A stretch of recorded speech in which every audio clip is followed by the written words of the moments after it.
think actually the big thing is that we still don't know exactly what style of Trump presidency we are going to see. Congress has a really big part to play in this.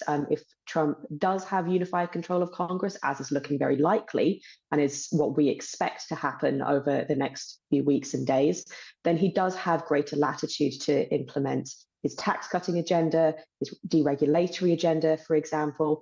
But we are also likely to see elements of his trade policy sit alongside that. Now, if he doesn't have unified control of Congress, then it is going to be far harder to see some of those aspects of the Trump agenda that markets seem to be most excited about. So that tax point in particular. And I think you are seeing global leaders as well, as you mentioned, start to reach out to the Trump administration. They know that he does value sort of early contact.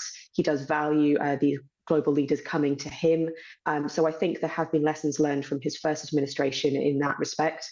Although Trump has previously pursued quite a personal style of foreign policy, where he does seek to develop individual relations with global leaders. And the cast of global characters has moved on somewhat since he was last in office. So we'll have to see how he reacts to the current slate of global leaders. But as you mentioned, I think Europe is certainly assessing what this does mean for them. Although I think it's a slightly greater unknown as to whether or not they can really pivot policy on some key areas like Ukraine, given the fiscal constraints that they themselves face.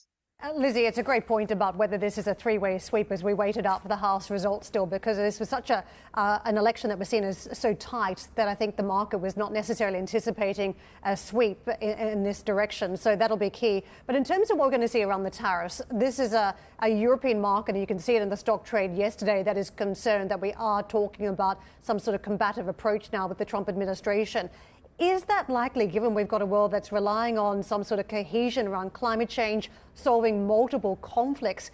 Is it possible this time around that Trump takes a different attitude to Europe? Is there room for hope? So I think there are two sort of schools of thought around what Trump may do on tariffs. And the first is that he essentially uses them more as a bargaining tool, as a threat to gain concessions from other parties. And in that type of scenario, you wouldn't necessarily see tariffs applied as widely or as broadly as Trump has maybe hinted at on the campaign trail.